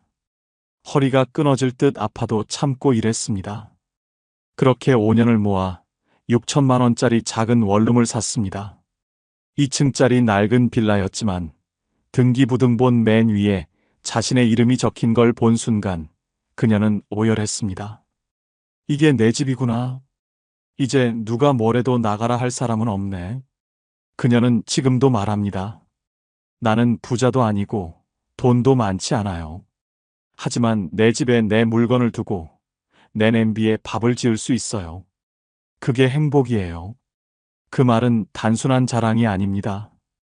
평생 남의 집 벽에 기대 살던 사람이 처음으로 자기 인생의 벽을 세운 선언이었습니다. 반면 서울 강남의 80세 김정수 씨는 큰 아파트에서 살지만 늘 불안합니다. 그 집은 아들 명의로 되어 있기 때문입니다. 남들이 보기엔 부럽겠지만 그녀의 마음은 늘 조심스럽습니다. 아들의 가족이 이사 오면서 분위기가 달라졌습니다. 며느리가 무심하게 던진 말 한마디. 어머님, 이제 방은 저희가 쓰면 안 될까요? 그날 이후 김정수 씨는 집안에서도 발끝을 세우며 다닙니다. 언제부턴가 식탁에서도 말이 줄었습니다. 이게 내 집이 아니라는 게 이렇게 서럽구나. 그녀는 이따금 박춘자 씨의 이야기를 듣고 눈물을 흘렸습니다. 나는 돈은 있었는데 내 이름이 없었어. 그 한마디는 80년 인생의 후회였습니다. 70세 넘어 자신의 이름으로 된 집 한 채가 있다는 건 단순히 부동산의 문제가 아닙니다. 그것은 존재의 독립선언입니다. 남의 눈치를 보지 않고 내 삶을 지킬 수 있는 최소한의 성벽입니다. 작은 방이라도 내 침대가 있고, 내 그릇이 있고, 내 냄새가 배어 있다면 그곳이 바로 당신의 왕국입니다. 그 문을 닫을 때 들리는 찰칵 소리는 자유의 소리입니다. 박춘자 씨는 요즘 매일 아침 창문을 열며 이렇게 말합니다. 여기가 내 세상이다. 낡은 커튼이 바람에 흔들리고 햇살이 벽에 비춰도 그 공간은 눈부십니다. 그 빛은 단지 태양의 빛이 아니라 인생을 견딘 사람만이 얻을 수 있는 평화의 빛입니다. 70세 넘어 작아도 내 명의의 집 한 채가 있다면 그건 평생의 고생이 헛되지 않았다는 증거입니다. 그 안에는 젊은 날의 눈물, 버텨온 세월, 그리고 잃지 않은 자존심이 함께 살고 있습니다. 누구의 허락도 필요 없는 공간, 나를 밀어낼 사람도 없는 주소, 그게 바로 인생이 남긴 가장 단단한 유산입니다. 남들이 아무리 큰 집에 살아도 내 이름이 적힌 문패 하나보다 값진 건 없습니다. 그러니 기억하세요. 작아도 내 집이 있다는 건 결국 내 인생을 내가 지켜냈다는 뜻입니다. 그런 사람은 이미 잘 살아오신 겁니다. 5번째, 70세 넘어 오랜 친구 한 명이라도 연락이 닿는다면 잘 살아오신 겁니다. 70세 넘어 오랜 친구 한 명이라도 연락이 닿는다면 잘 살아오신 겁니다. 그건 단순한 인맥이 아닙니다. 수십 년의 세월 속에서도 끊어지지 않은 진심의 증거입니다. 젊을 땐 친구가 많았지만 나이 들어 남는 건 단 한 명입니다. 그리고 그 한 명이 아직 내 전화를 받아준다면 당신은 인생을 외롭지 않게 살아온 사람입니다. 경북 포항의 77세 김정자 씨는 매달 15일이면 전화를 겁니다. 야, 또 전화했네. 아직도 살아있냐? 수화기 너머로 들리는 친구의 웃음소리가 세상 그 어떤 음악보다 반갑습니다. 고등학교 시절 비 오는 날 둘이 우산 하나를 나눠 쓰며 걸었던 그 친구. 결혼 후엔 아이 키우며 서로 위로했고 남편이 떠난 날엔 밤새 전화기를 붙잡고 울었습니다. 너 없었으면 나 진작 무너졌을 거야. 무너질 때마다 전화해. 내가 받으면 다시 세워줄게. 그 짧은 말이 평생의 버팀목이었습니다. 하지만 그 친구도 이제 병원에 다니며 약을 먹습니다. 얼마 전 김정자 씨가 병실로 찾아갔을 때 친구는 희미한 미소로 말했습니다. 야, 우리 오래 살지 말자. 이제 서로 그만 고생하자. 그 말에 김정자 씨는 눈물이 났지만 괜히 장난스럽게 말했습니다. 그래, 근데 내가 먼저 가면 나 진짜 화낼 거야. 둘은 그렇게 웃으며 서로의 주름진 손을 꼭 잡았습니다. 그 손에는 세월이 남긴 흔적이 아니라 함께 버틴 인생의 무게가 있었습니다. 반면 서울 노원구의 80세 오순자 씨는 연락할 친구가 없습니다. 젊을 땐 일과 가족에 묶여 살며 친구들에게 연락하지 못했습니다. 나중에 여유 생기면 만나자. 그 나중이 영영 오지 않았습니다. 그러던 어느 날 오래된 주소록을 뒤적이다가 이름 하나를 발견했습니다. 박은희. 망설이다 전화를 걸었지만 받는 이는 없었습니다. 며칠 후 다른 동문에게서 들었습니다. 은희는 작년에 세상 떠났어. 그날 밤 오순자 씨는 혼자 속삭였습니다. 한 통만 더 빨리 전화했더라면. 전화기 옆에 놓인 낡은 다이어리에는 다음 주엔 꼭 연락하기라는 메모가 적혀 있었습니다. 노년의 친구는 단순히 옛 추억을 공유하는 사람이 아닙니다. 그는 내 지난 삶을 기억해주는 마지막 증인입니다. 나이 들어 가족보다 더 그리운 이유는 친구만이 내가 누구였는가를 기억해주기 때문입니다.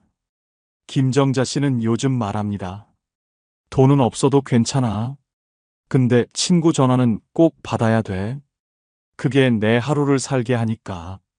그녀는 지금도 매일 수화기를 바라보며 웃습니다. 예, 오늘은 내가 먼저 전화할게. 내 목소리가 듣고 싶어서. 70세 넘어 오랜 친구 한 명이라도 연락이 닿는다면 그건 단순한 우정이 아닙니다. 평생 진심으로 살았고 누군가의 마음속에 여전히 자리 잡고 있다는 증거입니다. 세상은 나이를 먹을수록 사람을 하나씩 빼앗아 가지만 끝까지 남는 단 한 명의 친구. 그 한 사람이 당신의 인생이 헛되지 않았다는 가장 확실한 증거입니다. 영상이 끝나면 여러분의 경험이나 생각을 댓글로 남겨주세요. 여러분의 소중한 경험과 의견이 다른 누군가에게는 큰 힘과 깨달음이 분명될 것입니다. 아울러 멤버십 가입 부탁드리며 오늘 하루도 행복하시고 무탈하시기 바랍니다. 늙어 나이 많은 여자를 만나면 안 되는 이유는 단순한 취향 문제가 아닙니다. 그것은 당신의 남은 인생을 송두리째 바꿔버릴 치명적인 선택이 됩니다. 처음엔 따뜻함으로 다가오지만 시간이 지나면 고집은 벽처럼 솟구치고 건강 문제는 족쇄가 되어 당신의 삶을 옥죄기 시작합니다. 밥 한 끼, 집안일 하나조차 협박이 되고 늙는 두려움은 분노로 바뀌어 매일 전쟁터 같은 나날을 강요합니다. 사랑이라 믿고 시작했지만 그 끝은 피로와 원망 그리고 고립뿐입니다. 오늘 영상에서는 늙어 나이 많은 여자를 만나면 절대 안 되는 충격적인 이유 6가지를 낱낱이 드러내 드리겠습니다. 끝까지 보지 않으면 당신도 같은 함정에 빠질 수 있습니다. 구독, 좋아요, 알림 설정 꾹 눌러주시고 주변의 소중한 분들에게 공유 부탁드립니다. 늙어 나이 많은 여자를 만나면 안 되는 첫 번째 이유는 성격 변화가 잦아 다루기 힘들기 때문입니다. 젊었을 땐 다정했다가도 나이 들수록 작은 일에도 감정이 요동칩니다. 기분이 좋을 땐 천사 같지만 화가 나면 악마처럼 돌변합니다. 그 예측 불가능한 변덕은 남자의 일상을 산산조각 내고 매일을 불안 속에서 살게 만듭니다. 서울에 사는 이기석 씨는 아내를 잃은 뒤 재혼을 선택했습니다. 처음 만난 그녀는 따뜻했습니다. 늘 웃었고 다정했습니다. 그러나 결혼 2달이 지나자 문제는 드러났습니다. 아침에 웃으며 밥상을 차리던 그녀가 점심 무렵에는 갑자기 밥상을 엎으며 소리쳤습니다. 왜 나만 집안일 하냐? 이유도 없었습니다. 이 씨는 달래도 보고 맞서도 봤지만 소용없었습니다. 그녀는 몇 분 전에 자신조차 잊은 듯 또 다른 화를 터뜨렸습니다. 결국 그는 집에 들어가면 폭탄 옆에 앉는 기분이라며 한숨을 내쉬었습니다. 부산의 장영우 씨는 더 극단적인 상황을 겪었습니다. 아내는 새벽엔 눈물을 흘리며 나는 늙었다, 불쌍하다라며 손을 잡았습니다. 하지만 같은 날 저녁엔 돌변해 너도 늙었다, 내가 더 못났다며 독서를 퍼부었습니다. 하루에도 몇 번씩 성격이 바뀌니 장 씨는 늘 긴장 속에서 살아야 했습니다. 친구들과 술자리라도 갔다 오면 나 혼자 두고 내가 즐거웠냐라며 물건을 던졌습니다. 장 씨는 말했습니다. 그녀의 성격 변화는 태풍 같았습니다. 언제 터질지 몰라 늘 숨죽여 살았습니다. 더 무서운 건 대전의 오태수 씨 사례입니다. 아내는 밖에서는 언제나 밝았습니다. 친척들 앞에선 상냥했고 모임에서는 다정했습니다. 그러나 집에 들어오는 순간 돌변했습니다. 짜증, 분노, 의심이 폭발했습니다. 웃던 얼굴이 몇 초 만에 사라지고 날 선 눈빛이 칼처럼 꽂혔습니다. 오 씨는 말했습니다. 집은 안식처가 아니라 지옥이었습니다. 성격 변화는 예고 없이 찾아왔고 나는 매일 인질처럼 살아야 했습니다. 결국 그는 병원에서 우울증 진단을 받았습니다. 이런 성격 변화는 단순한 변덕이 아닙니다. 나이 들수록 찾아오는 불안과 두려움이 분노와 눈물로 바뀌는 겁니다. 하지만 문제는 그 화살이 언제나 남자를 향한다는 겁니다. 남자는 원망의 대상이 되고 희생양이 됩니다. 아침에 천사의 얼굴을 보다가 저녁엔 악마의 욕설을 듣습니다. 사랑의 대화는 사라지고 매일이 감정의 롤러코스터입니다. 인천의 박성호 씨는 결국 재혼을 후회했습니다. 그는 말했습니다. 나는 사랑을 원했는데 받은 건 고통뿐이었습니다. 그녀의 성격 변화는 내 인생을 갈기갈기 찢어놨습니다. 그는 집을 나와 혼자 살면서야 비로소 평온을 되찾았습니다. 늦게나마 깨달은 겁니다. 성격이 작게 바뀌는 사람과 사는 건 매일 불안한 폭탄 옆에 앉아 있는 것과 같다는 사실을 늙어 나이 많은 여자를 만나면 안 되는 이유. 바로 이 잦은 성격 변화 때문입니다. 다정함과 분노가 하루에도 몇 번씩 뒤바뀌고 남자는 매번 눈치를 보며 살아야 합니다. 그 삶은 결코 사랑이 아닙니다. 그것은 지옥의 동거입니다. 한번 빠져들면 끝내 벗어날 수 없는 덫이 됩니다. 늙어 나이 많은 여자를 만나면 안 되는 두 번째 이유는 잃을 게 없다는 태도로 더 독해지기 때문입니다. 젊을 땐 체면도 있고 사람들 눈치도 봅니다. 하지만 나이 들면 체면도 자존심도 지켜야 할 것도 사라집니다. 결국 그녀들은 어차피 잃을 게 없다는 생각으로 더 독하게 변합니다. 그 독은 말로만 그치지 않고 행동으로 드러납니다. 남자의 삶을 철저히 무너뜨리는 칼이 됩니다. 경기도 고양에 사는 김인수 씨는 부인을 잃고 재혼했습니다. 처음엔 다정했습니다. 하지만 몇 달 지나자 그녀는 돌변했습니다. 다툼이 생기면 거리낌 없이 그럼 갈라서자. 난 잃을 게 없다라고 내뱉었습니다. 김 씨는 충격에 휩싸였습니다. 집, 돈, 체면까지 다 걸려 있었던 그는 쉽게 대꾸할 수 없었습니다. 그녀는 그걸 알고 있었습니다. 조금만 기분이 나빠도 이 말로 협박했습니다. 결국 김 씨는 언제나 굴복할 수밖에 없었습니다. 그는 말했습니다. 사랑이 아니라 협박 속에 사는 것 같았습니다. 그녀는 무서울 정도로 독했습니다. 부산의 최성호 씨 사례는 더 비참했습니다. 그는 평생 모아둔 연금을 재혼한 아내와 나누어 쓰기로 했습니다. 그런데 아내는 돈을 요구하다가 거절당하면 내가 뭐가 아쉬워서 지금이라도 떠나면 끝이야 라며 문을 박차고 나갔습니다. 결국 그는 그녀를 달래기 위해 돈을 내놓을 수밖에 없었습니다. 최 씨는 울분을 삼키며 말했습니다. 그녀는 무서운 게 없었습니다. 집도 사람도 다 내려놓은 태도였으니까요. 결국 나 혼자만 모든 걸 잃어갔습니다. 대전의 박재만 씨는 더 끔찍한 경험을 했습니다. 아내는 싸움만 나면 집안 물건을 집어던졌습니다. TV를 깨뜨리고 접시를 박살내며 소리쳤습니다. 나는 잃을 게 없어. 다 부숴도 상관없어. 그 자네를 치우는 건 박 씨의 몫이었습니다. 처음엔 달래봤지만 나중엔 두려움이 앞섰습니다. 혹시 다음엔 물건이 아니라 자신의 몸을 향할까봐. 그는 결국 병원에서 불안장애 진단을 받았습니다.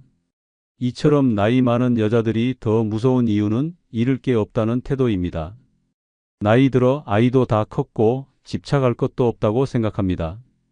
그래서 말도 행동도 더 거칠어집니다. 관계가 깨질까 두려워하지 않습니다. 오히려 그걸 무기로 씁니다. 남자는 지켜야 할 게 많습니다. 집도, 체면도, 남은 삶도. 그래서 언제나 지는 쪽은 남자입니다. 인천의 정광수 씨는 결국 집을 떠났습니다. 그는 말했습니다. 나는 가진 게 많아서 늘 양보했습니다. 하지만 그녀는 잃을 게 없다고 더 독해졌습니다. 결국 남은 건 폐허 같은 인생뿐이었습니다. 그는 떠난 뒤에야 깨달았습니다. 사랑을 찾으려다 독을 끌어안았다는 사실을. 늙어 나이 많은 여자를 만나면 안 되는 이유는 분명합니다. 그녀들은 잃을 게 없다는 태도로 더 독해집니다. 그 독은 매일 독설로, 협박으로, 파괴적인 행동으로 쏟아집니다. 남자는 매일 죄인이 되고 결국 삶은 산산조각 납니다. 사랑이라 믿었던 순간은 환상이었고 남은 건 지독한 현실뿐입니다. 그녀들의 말은 칼날이고 행동은 폭탄입니다. 남자는 지켜야 할 게 많아 싸울 수도 없습니다. 그 불균형 속에서 삶은 철저히 무너집니다. 늙어 나이 많은 여자를 만나면 안 되는 이유. 바로 잃을 게 없다는 태도로 더 독해지기 때문입니다. 그 순간 당신의 노년은 끝없는 지옥으로 떨어집니다. 늙어 나이 많은 여자를 만나면 안 되는 세 번째 이유는 경제적 의존심이 강하기 때문입니다. 젊었을 때는 자기 힘으로 살아가던 사람도 나이 들어 수입이 줄고 건강이 무너지면 결국 누군가에게 기대려 합니다. 문제는 그 기대가 사랑으로 다가오는 게 아니라 돈으로 다가온다는 겁니다. 결국 남자는 지갑이자 보호막이 되고 삶 전체가 무너져 내립니다. 서울에 사는 장현수 씨는 아내를 잃고 재혼을 했습니다. 처음엔 다정했습니다. 돈은 신경 쓰지 말라. 나는 욕심 없다던 그녀의 말에 안심했습니다. 하지만 결혼 한 달 뒤부터 달라졌습니다.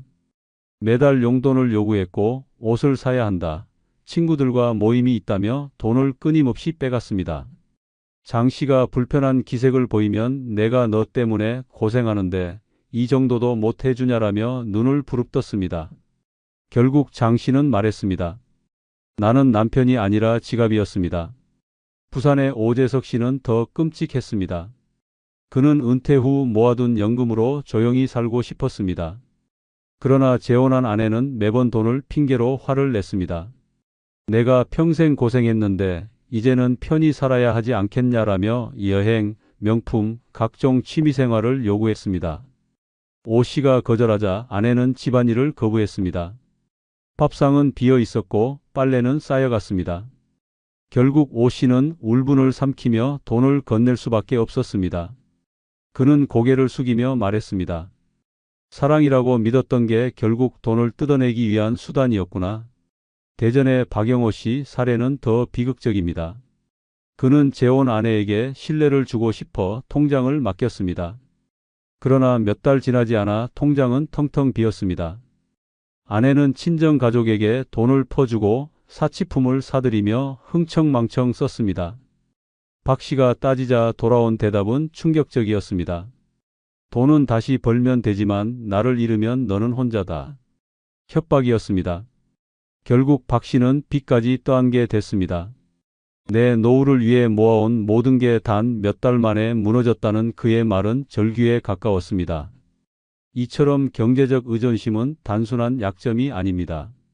남자의 삶을 송두리째 무너뜨리는 파괴력입니다. 집안의 균형은 깨지고 남자는 끝없는 돈줄 역할만 하게 됩니다. 한 번 돈을 내주면 그 다음은 더 큰 돈을 요구합니다. 주지 않으면 싸움이 시작되고 결국 남자는 피곤해 지쳐 굴복합니다. 인천의 김재민 씨는 결국 집을 떠났습니다. 그는 이렇게 고백했습니다. 나는 사랑을 찾으려 했습니다. 하지만 돌아온 건 돈에 목매는 집착이었습니다. 내 인생을 빨아먹는 블랙홀 같았습니다. 그는 홀로 살게 됐지만 오히려 평온을 찾았습니다. 돈을 쓰지 않아도 욕을 먹지 않고 통장을 내주지 않아도 협박을 당하지 않았습니다. 늙어 나이 많은 여자를 만나면 안 되는 이유. 바로 이 경제적 의존심 때문입니다. 그 의존심은 단순히 생활비 문제가 아닙니다. 남자의 자유를 짓밟고 존엄을 무너뜨리며 결국 삶 자체를 파괴합니다. 사랑이라 믿었던 순간은 사라지고 남는 건 돈을 둘러싼 끝없는 갈등뿐입니다. 경제적 의존심이 강한 여자를 만나는 건 평생 번 돈을 스스로 불태우는 것과 같습니다. 당신의 노후는 편안해야 하지만 그들과 함께라면 지옥의 계산서만 남습니다. 이 잔혹한 진실을 모른 채 발을 들였다가는 사랑이 아니라 파멸을 맞이하게 될 것입니다. 늙어 나이 많은 여자를 만나면 안 되는 네 번째 이유는 상대를 무조건 자신에게 맞추려 하기 때문입니다. 사랑은 서로의 다름을 인정하고 존중하는 데서 시작됩니다. 그러나 나이 많은 여자와의 관계는 다릅니다. 그녀들은 오랜 습관과 고집을 무기로 삼아 상대를 철저히 자신에게 맞추려 합니다. 남자의 취향, 생활 패턴, 인간관계까지 죄다 바꾸려 합니다. 결국 남자는 자유를 잃고 숨조차 쉴 수 없는 감옥 같은 삶에 갇히게 됩니다. 서울에 사는 김정수 씨는 부인을 잃고 재혼을 했습니다. 처음 만난 그녀는 세심했고 다정했습니다. 그러나 결혼 한 달 만에 그는 충격을 받았습니다. 아침에 늦게 일어나자 그녀가 소리를 질렀습니다. 내 집에서는 6시에 일어나야 해. 내가 내 리듬을 따라야 해. 김 씨는 억지로 습관을 바꿔야 했습니다. 늦잠은 사라지고 새벽마다 억지로 눈을 떠야 했습니다. 그뿐만이 아니었습니다. 옷차림 하나, 밥 먹는 방법 하나까지 모두 간섭이 이어졌습니다. 김 씨는 결국 말했습니다. 나는 남편이 아니라 그녀가 만든 인형이었습니다. 부산의 장동현 씨는 더 심각했습니다. 그는 낚시를 좋아했습니다. 주말마다 바다에 나가야 살아있는 기분을 느꼈습니다. 그러나 아내는 단호했습니다. 나와 함께하는 시간을 줄여서는 안 돼. 낚시는 이제 그만둬. 장 씨가 몰래 바다에 다녀오자 그녀는 집안 물건을 집어던지며 소리쳤습니다. 내가 내 말을 어기면 난 밥도 안 하고 빨래도 안 해. 결국 장 씨는 낚싯대를 버렸습니다. 그러나 남은 건 자유를 빼앗긴 후회의 눈물뿐이었습니다. 대전의 오세훈 씨는 취미 동호회 활동을 접어야 했습니다. 아내가 내가 싫어하는 사람들과 어울리면 안 되라며 강요했기 때문입니다. 그는 수십 년간 함께해온 친구들과도 연락을 끊었습니다. 점점 고립돼 갔습니다. 결국 그는 말했습니다. 내 삶은 그녀의 틀에 갇혔습니다. 나는 더 이상 내가 아니었습니다.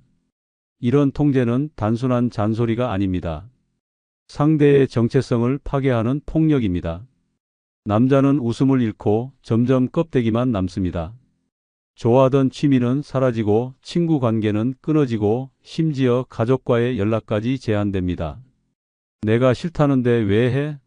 라는 말은 칼처럼 남자의 가슴을 찌릅니다. 인천의 박영길 씨는 결국 병원에 실려갔습니다. 아내의 끊임없는 통제와 강요 속에서 그는 공황 발작을 겪었습니다. 내가 살아있는 게 맞나 싶었습니다.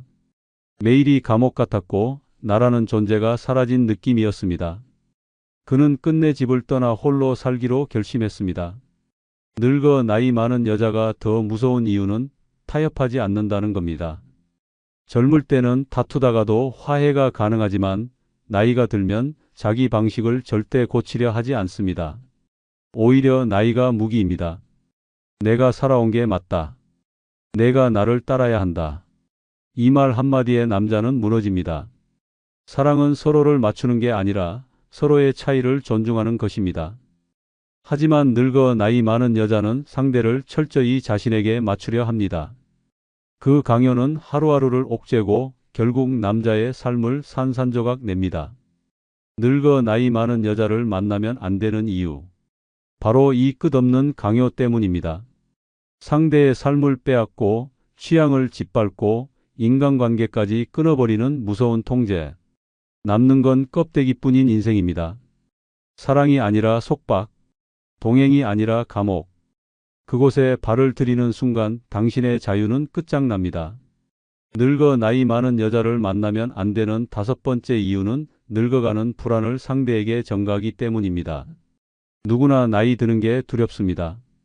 주름이 늘어나고 건강이 약해지고 젊은 날의 빛이 사라지는 현실은 공포 그 자체입니다.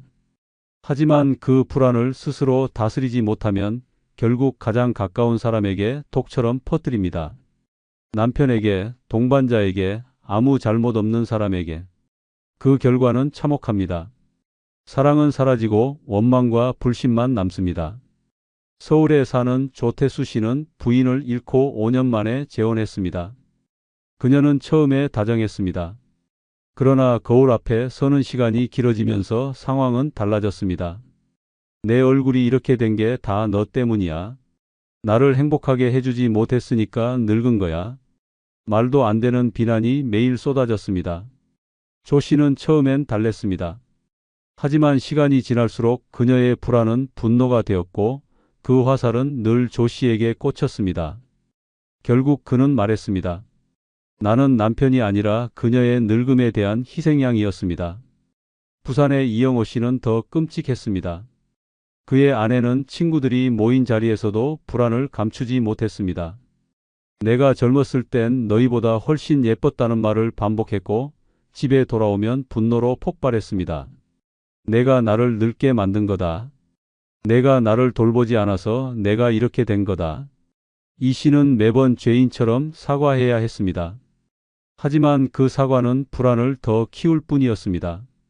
아내는 점점 더 집착했고 그는 결국 공황장애 진단을 받았습니다.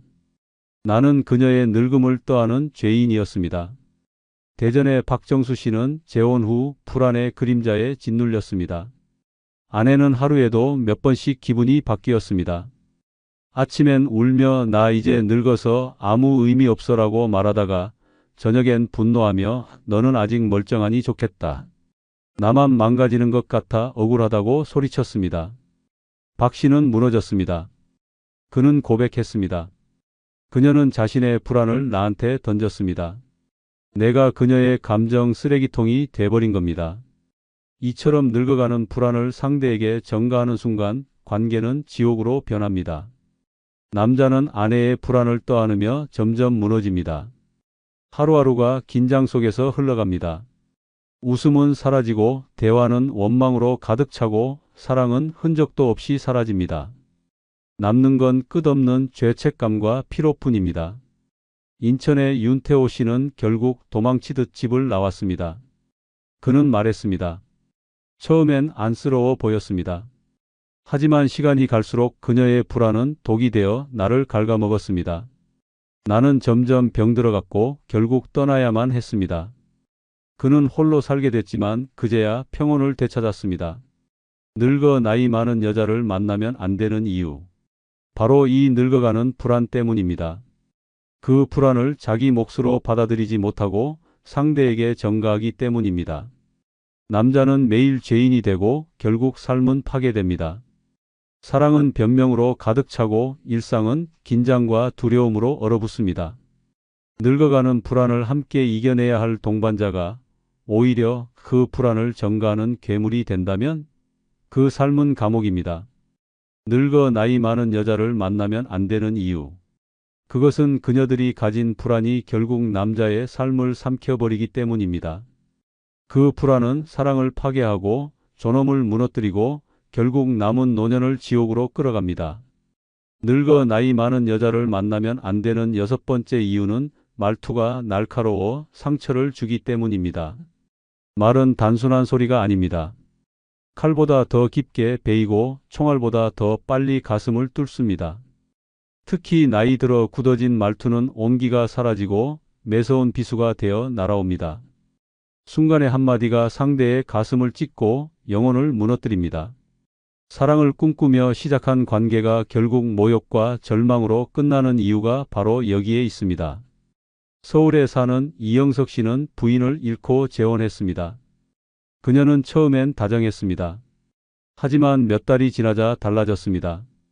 밥을 먹다 숟가락을 떨어뜨리자 그 나이에 아직도 손을 못 쓰냐라는 말이 돌아왔습니다. 사소한 실수에도 넌 왜 그렇게 한심하냐라는 비난이 이어졌습니다. 그는 말했습니다. 나는 남편이 아니라 매일 꾸중 듣는 아이 같았습니다. 결국 그는 집에서 입을 닫고 그림자처럼 살았습니다. 부산의 장도현 씨는 은퇴 후 새로운 행복을 꿈꿨습니다. 그러나 아내의 말투는 독이었습니다. 외출 준비를 하면 그 꼴로 나가면 사람들이 비웃겠다는 말이 쏟아졌습니다. 친구와 전화라도 하면 쓸데없는 얘기로 시간 낭비한다는 독설이 이어졌습니다. 처음엔 참았습니다. 하지만 시간이 갈수록 어깨는 움츠러들었고 결국 친구들과의 모임도 끊었습니다. 그는 울분을 삼키며 말했습니다. 사랑을 얻으려다 모욕만 얻었습니다. 대전의 오세진 씨는 더 큰 충격을 받았습니다. 단순히 TV 채널을 돌리다 넌 왜 눈치가 없냐는 욕설이 날아왔습니다. 그 순간 가슴이 철렁 내려앉았습니다. 아침이면 숨소리 좀 줄여라. 밤이면 코 고는 소리 때문에 미치겠다. 하루가 시작되기 전부터 끝날 때까지 그는 비난 속에서 살아야 했습니다. 결국 불면증에 시달렸고 병원에서는 공황장애 판정을 받았습니다. 그는 절망하며 말했습니다. 그녀의 말투는 매일 독약이었습니다. 나는 조금씩 죽어갔습니다. 이처럼 나이 많은 여자의 날카로운 말투는 단순한 잔소리가 아닙니다. 남자의 자존심을 박살내고 정신을 무너뜨리는 칼날입니다. 집은 더 이상 안식처가 아닙니다. 따뜻한 대화는 사라지고 독한 말만 가득합니다. 남자는 매일 상처를 삼키며 살아갑니다. 웃음은 사라지고 마음은 서서히 메말라갑니다. 인천의 박성진 씨는 결국 집을 떠났습니다. 그는 이렇게 고백했습니다. 몸은 멀쩡했지만 마음은 매일 피 흘렸습니다. 말투 하나가 내 인생을 완전히 무너뜨렸습니다. 혼자가 된 뒤에야 그는 비로소 평온을 되찾았습니다. 잔소리가 없고 비난이 없는 삶. 그게 얼마나 소중한지 깨달았습니다. 늙어 나이 많은 여자를 만나면 안 되는 이유. 바로 날카로운 말투 때문입니다. 그 한마디는 사랑을 파괴하고 존엄을 무너뜨리며 남자의 삶 전체를 지옥으로 끌고 갑니다. 말은 상처입니다. 보이지 않지만 가장 깊게 남습니다. 늙은 여자의 날카로운 말투는 매일같이 상대를 베어내고 결국 사랑 대신 절망만 남깁니다. 영상이 끝나면 여러분들의 소중한 경험과 의견을 댓글에 적어주시면 다른 누군가에게 큰 도움이 될 것입니다.